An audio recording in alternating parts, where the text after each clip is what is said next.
Andy Kaufman has been a frequent guest on Saturday Night Live. It was on this show in 1979 that Andy first wrestled a woman on national television. However, last month in Memphis, Andy wrestled a man for the first time. Not just any man, but Southern heavyweight wrestling champion Jerry Lawler.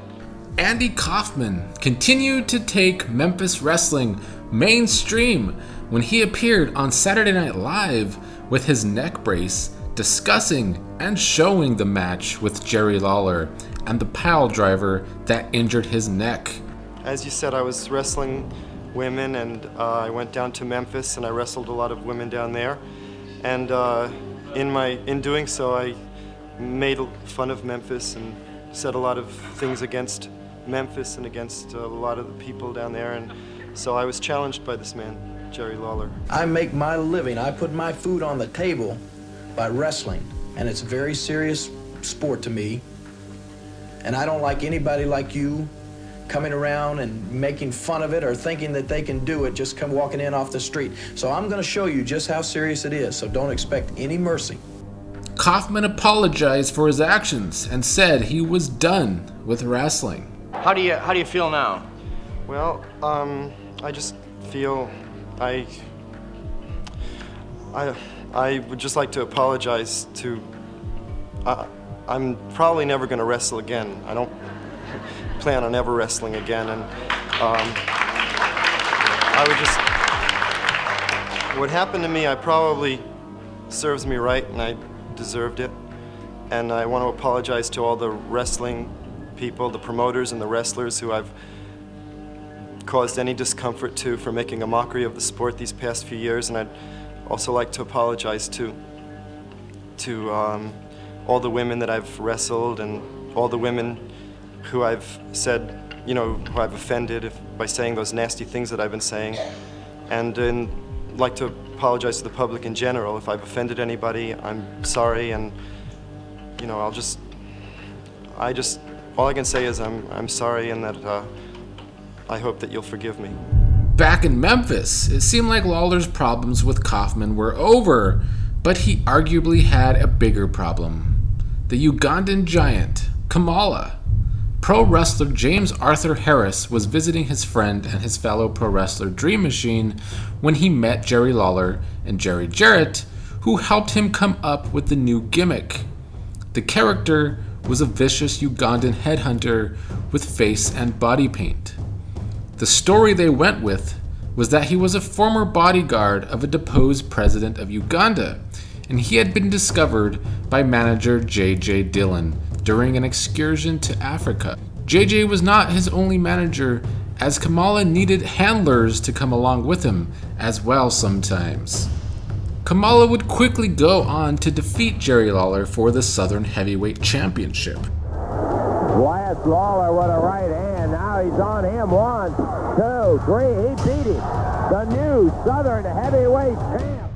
Kamala would then go on to continue dominating wrestlers in the Memphis territory. Cobra's shoulders.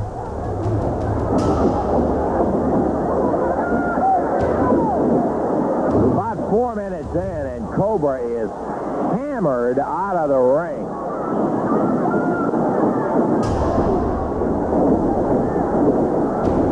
And here comes Kamala.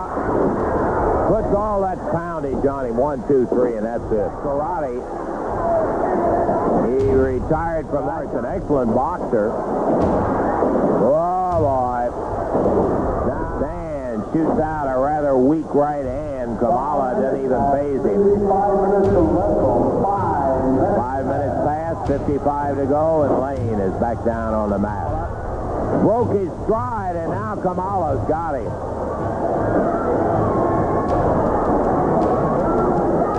There's attendance.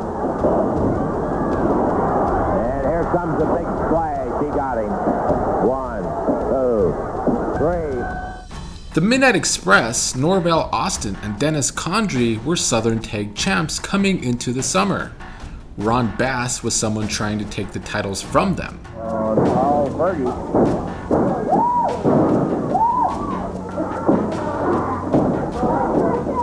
Norvelle and Fergie. Smallest man in the ring. Ooh, big shoulder from Cobb. Andy. 5 minutes gone in this ball. Championship match. The belts are on the line for the Southern Tag title. With his left eye having been busted open in previous encounter, he's got a butterfly bandage on it. And that's just something that might come into play as time goes on.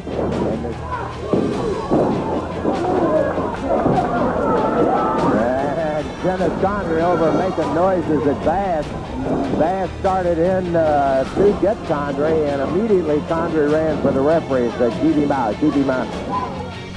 Ron Bass teamed up with Carl Fergie to try to win the titles, but the match went to a draw. Ron Bass then found a partner that worked out better for him in Stan Lane. You got some rugged experience on one side of the ring, and the big angel, the Dream Machine, Dream with a headlock on Stan Lane. Stan took him down to the mat. Referee got a 1 count. Stan makes the tag. Big Ron Bass coming in. Dream Machine with a headlock. Ron Bass making use of the rope. Dream ducks under. And Ron Bass, little congratulations. Good move, you ducked under. Wraps up that arm. Dream Machine kicks her back with Ron Bass in the corner. Ron reverses it, puts it into the turnbuckle, drags him out of there. Angel makes the flying tag as he goes by the corner, and the Dream Machine comes wading in. Ron Bass makes the tag on Stan Lane. It's Lane against Dream Machine. Dan reverses the Dream Machine, puts him into the rope. Backdrop coming off the ropes in the Dream Machine. And tag has been made. We got to let the Dream Machine through the rope. But the Angel is the one that's preventing that. He's slugging away. It's Stan Lane. It's more like he's got it up on his chin. Back into the turnbuckle. Stan Lane drives him back. Stan trying his best to get to Ron Bass in the corner. It didn't make it. Dream Machine sails him with the upper arm. And he's steaming. You can see it. Can't get in there until the tag is made. Now Dream out on the apron, climbing the rope.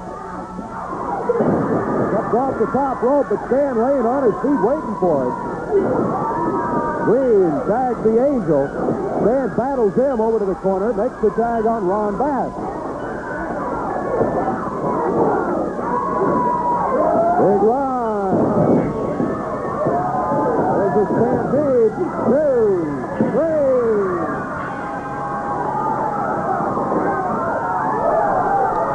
Ron Bass and Stan Lane would go on to defeat Midnight Express for the Southern Tag Championships. However, those Southern Tag belts would change hands many times in the summer of 1982. Midnight Express won the titles back a couple of weeks later, and then a short time after that, Bass and Lane won them back. Coming into the summer, Dutch Mantel was the Mid-American champion, but he would lose the title to King Cobra. Dutch was on a mission to get the title back. Staggered into the rope. And he went up. Caught him on a clothesline. Dutch tried to get above him. 2. And Mantel just barely beat it. Mantel in the air. Atomic knee drop. Moving him around the ring now. He's going for a suplex. Snap rolls him over. And Mantel flat on his back. Cobra goes for the pin. 1, 2, and Dutch breaks it again. Reversal. Clothesline by Dutch. Mantel from the turnbuckle. Oh, man, oh, man.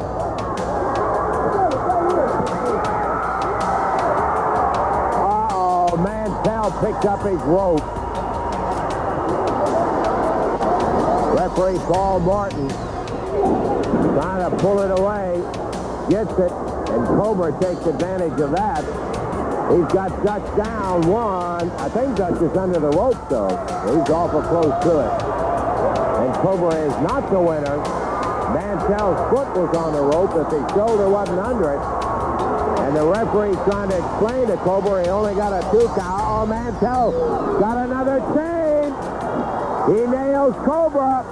1, 2, 3, and a new Mid-America champion. However, Bobby Eaton would then dethrone Dutch to win the Mid-American title himself. How you doing, Dave? Bobby, you have the belt, I noticed. That's right. First of all, I have the belt, and I'm saying I was in a hard, tough battle, a rough, tough battle. But I'm glad to say I was lucky enough to come out on top against a tough guy and a rough guy like Dutch Mantel. And after I won the belt, I got to think in the past week that maybe it's time for me to change a little bit, because the people have been looking up for me. After I won the belt, some little guy come to me and touched on my hand. He said, "Good, Bobby, I'm proud you finally got the belt back around your waist." He said, and I looked at the little boy, and he had a little tear in his eyes, Dave. And he kind of looked at me awful sad when he said that. And I got to talking to Jimmy about all week. And I got to think to myself, maybe I do need to change my style. Maybe I don't need to be the same guy that came out here the last 7 or 8 months hollering, yapping, doing this. I want to be the people's champion. I want to represent the people, because this is the Mid-America belt. And it means a lot to me. So we're going to open the challenge up right now for anybody. That's including J.J. Dillon and Kamala. Anybody that wants a chance at this belt. Steve Kern, I'm going to give him a chance at the belt today on TV in front of everybody. You know why?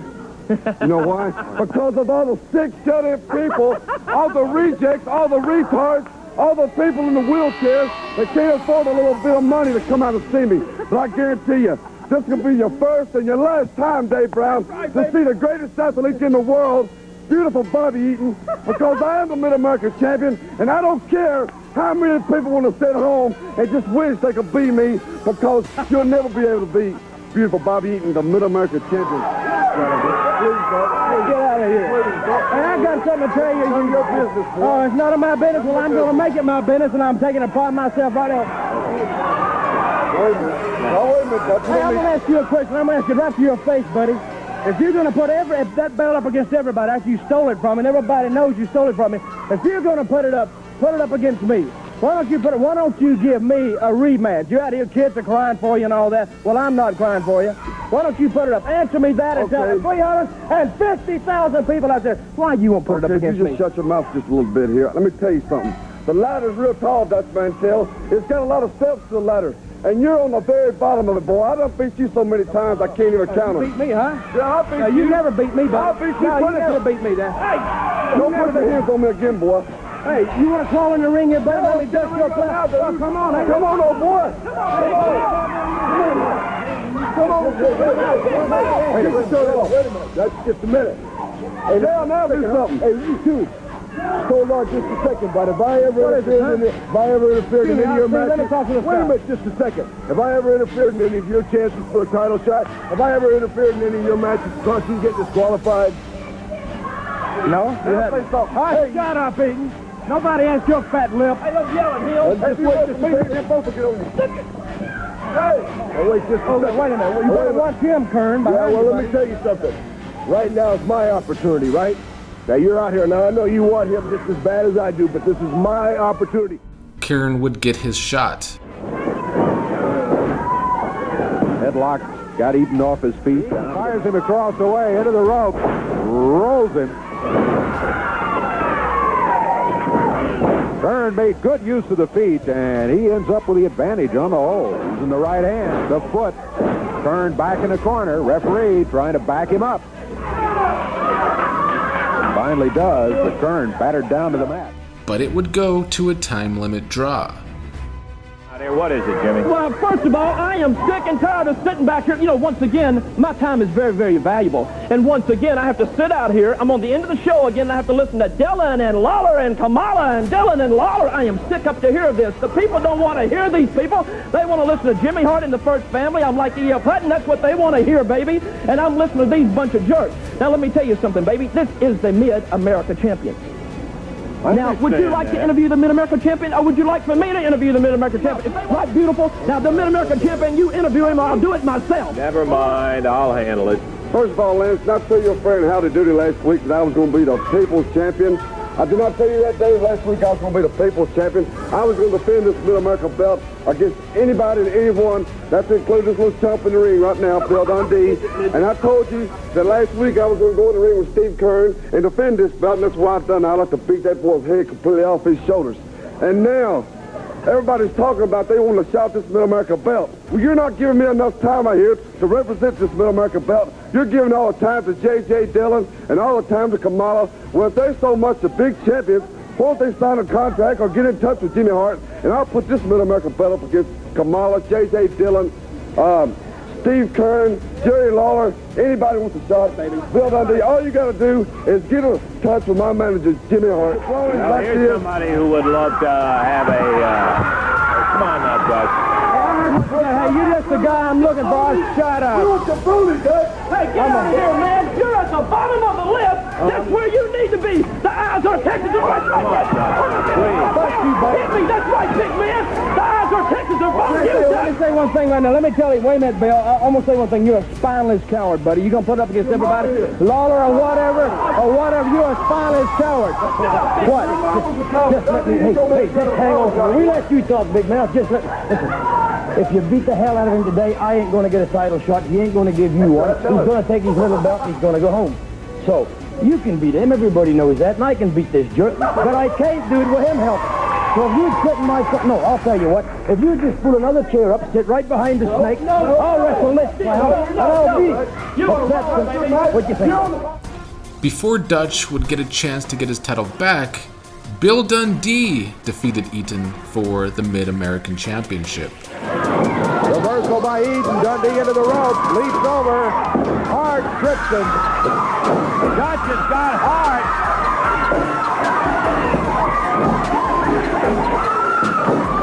2 count. Very near the 7-minute mark. Dundee hooks it. Shoulders down. 1, 2.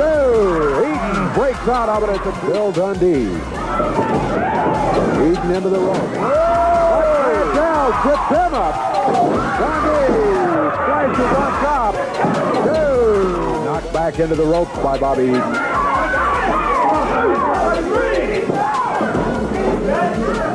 Mantel telling the referee that he's off.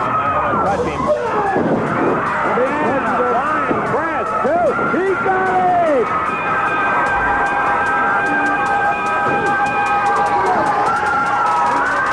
Bill Dundee has just won the Mid-America title from Bobby Eaton. Yeah, here comes Brown Sugar in. Dutch Mantel jumped in there, but here comes King Cobra.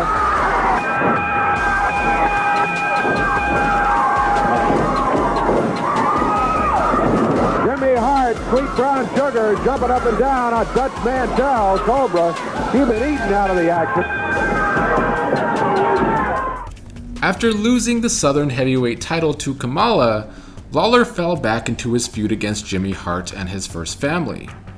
Now Hart was using the Iron Sheik to torture Jerry Lawler. Well, I can assure you right now that there's going to be one extra match added to that card. Because you see, when I win that first match that I'm involved in, then I immediately after it get a lumberjack match with Mr. Jimmy Hart. Now, I want to talk just a second about the first match that I'm involved in. This is a match that I've been itching for ever since this jerk came into this area. Because, you see, I think sometimes you and I forget just how fortunate we are. Just how lucky you and I were to be born right here in the United States of America. Because, you see, all through history, we've been able to hold our heads up real high and be proud of the fact that we live in the greatest country on the face of the earth. But back in November the 4th, 1979, for 444 days, we weren't able to hold our heads quite so high.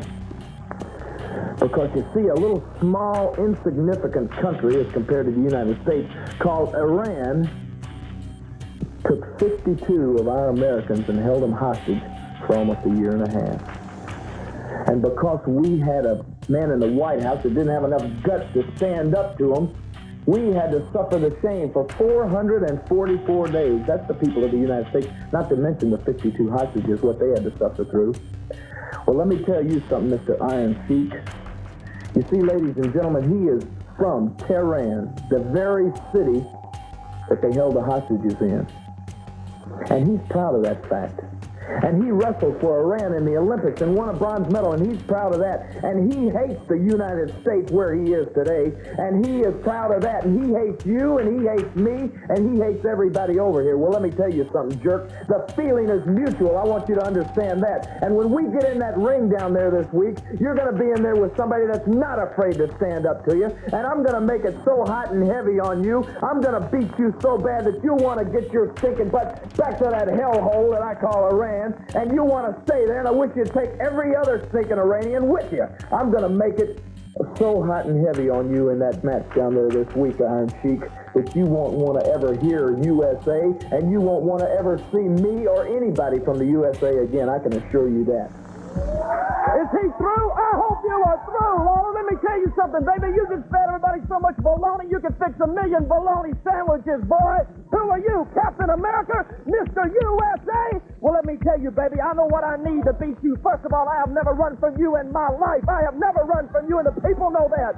But I've got me a guardian angel in the Sheik, baby. Yea, though I walk through the arena of the valley of the shadow of death, I will fear no evil, for thou art with me this time, the Iron Sheik. And he does hate America, and he does hate the American people, but most of all, he hates you. But he loves Jimmy Hart, right, Sheik?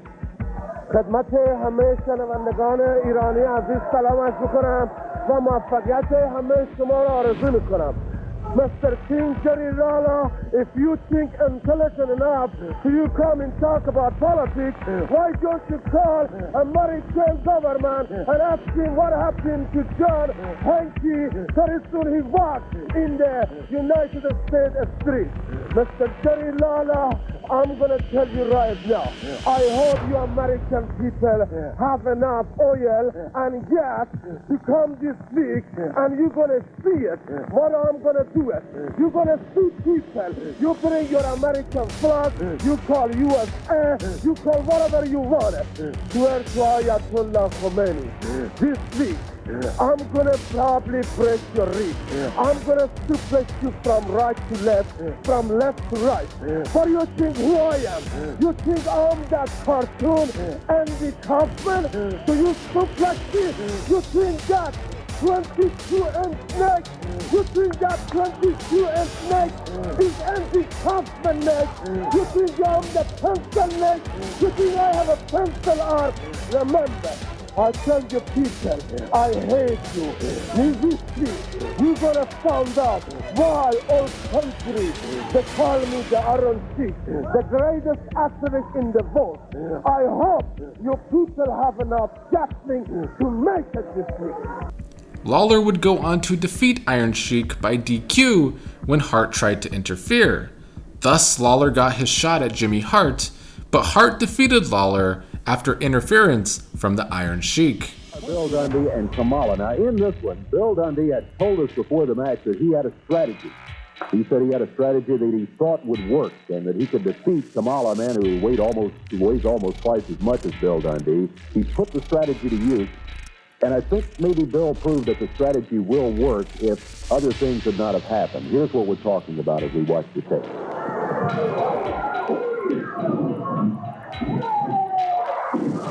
And Billy trying to get to the ringside, makes it to the floor, but he's on his knees.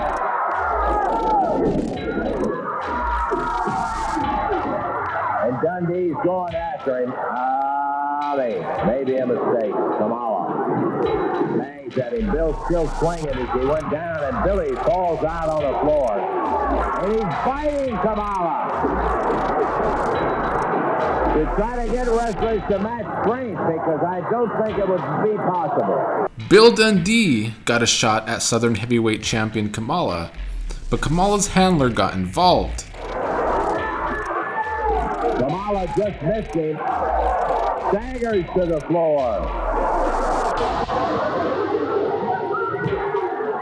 And as Dundee went rolling by, just as we turned around, it looked like the attendant may have tripped Dundee. 15-minute mark. And down goes Kamala, 1, 2, and that's going to be it. Well, the dream ended.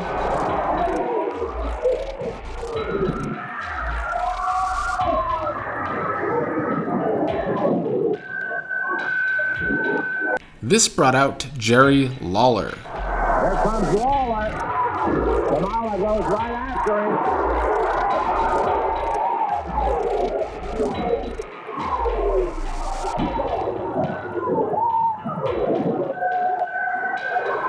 Dundee and Lawler. Kamala's off his feet. However, Lawler's attention was set back onto the mainstream when Lawler and Kaufman infamously appeared on Late Night with David Letterman.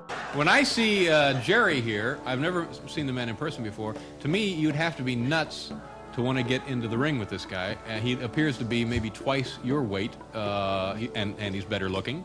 No, I'm just. What was? I'm just teasing there, you know. But what was your motivation for wanting to fight him? Well, I had so many matches with women, and I always won, and I started really believing that I was a good wrestler. Everybody that sees Andy Kaufman the way he is now, you know, Mr. Nice Guy, very lovable, the Lotka character and everything. This is not the Andy Kaufman that I saw, because he sent a lot of interviews and clips into Memphis insulting me. As I recall, Andy, you kind of just egged him into this, didn't you? I was just teasing and fun. Just teasing and fun. A person could get so mad from that. I was playing bad guy. That's what I was doing. I was playing bad guy wrestler. It was a role I was playing. I wasn't serious about it. I don't take things like that seriously, like I am a star. You know, that was just a role I was playing. Yeah. You know? So in your estimation, Jerry, and I think that he just was taking it too seriously. You think he owes you an apology? Look, then? I always said you didn't have a sense of humor, and here the people are all laughing at it. Mm-hmm. So it proves my point. Yeah. That's why I came here. It was because I asked for an apology. I apologized for all the wrestling I've ever done, all the abuse I've ever given the people that didn't understand what I was doing, and I simply think that apology is in order. I don't think I owe him an apology. I think, you know, he says it was all a big joke. I'm sure it was to him. I think he came down there with the intention of... Did you want to hurt him? Well, yeah. I thought I had to hurt him. That's exactly what he thought. That's what he thought about wrestling. He thinks it's all a big joke. A lot of people that think that. You're nothing but a redneck. And you're just trying to prove a point. My father said, my manager said, they all said that I had a right. I could have gotten a lawyer and I could have sued you for what you did, and I didn't. And all I want is an apology. Sued you. I could have sued you for everything you're worth. Well, and I didn't, because I'm not that kind of a guy. Yeah. Well, you know what? What kind of a guy are you? You're not the kind of guy you're. I'll just be over here. In the end, it was the slap that would be remembered most to keep kayfabe alive in this whole story. The hose is out here. I will sue your ass. You're a motherfucking asshole. As far as I'm concerned, you hear me? A fucking asshole. Fuck you. I will get you for this.